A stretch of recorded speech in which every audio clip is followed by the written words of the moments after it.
Introducing the all-new Italiano range of pizza. Pizza Ultimo.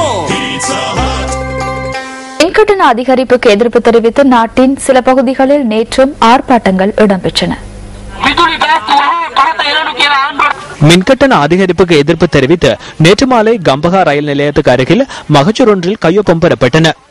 இதனை மக்கள் விடுதலை முன்னணி ஏற்பாடு செய்திருந்தது. அங்கு கூடியவர்கள் மெழுகுவர்த்திகளை ஏந்திய வண்ணம் கம்பஹா வைத்தியசாலை அருகில் இருந்து நகரம் வரை பயணித்தனர்.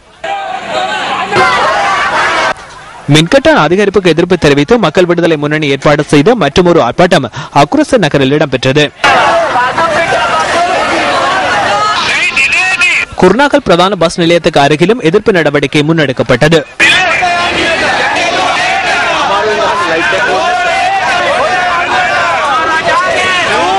தொழிற்சங்கங்கள் இணைந்து எதிர்வரும் 21ஆம் தேதி பணி பகிஷ்கரிப்பை மேற்கொள்வதற்கு ஏற்பாடுகளை செய்துள்ளன.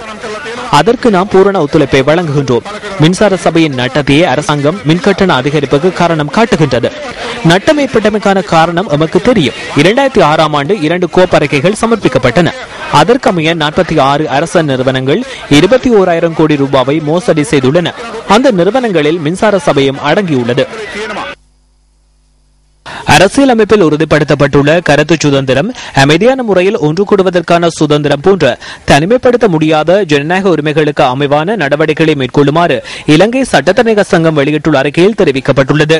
மின்கட்டண அதிகரிப்புக்கு எதிராக தொழிற்சங்கங்கள் உட்பட சிவில் அமைப்புகளும் பல்வேறு தரப்பினரும் முன்னெடுக்கும் ஆர்ப்பாட்டங்கள் தொடர்பில் கவனம் செலுத்தியுள்ளதாக அந்த அறிக்கையில் குறிப்பிடப்பட்டுள்ளது. மின்கட்டண அதிகரிப்பு போன்ற விடயங்கள் மக்களை பாதிக்கும் முக்கிய விடயங்கள் என்பதால் அதற்கு எதிராக முன்னெடுக்கப்படும் மக்கள் ஆர்ப்பாட்டங்கள் போன்றவை மக்கள் சட்டத்துக்கு அமைவாக அடிப்படை மனித உரிமைகளை நடைமுறைப்படுத்துவதற்காகவே அமைந்துள்ளது என்பது சங்கத்தின் நிறைவேற்றுக் குழுவின் நிலைப்பாடாக உள்ளது.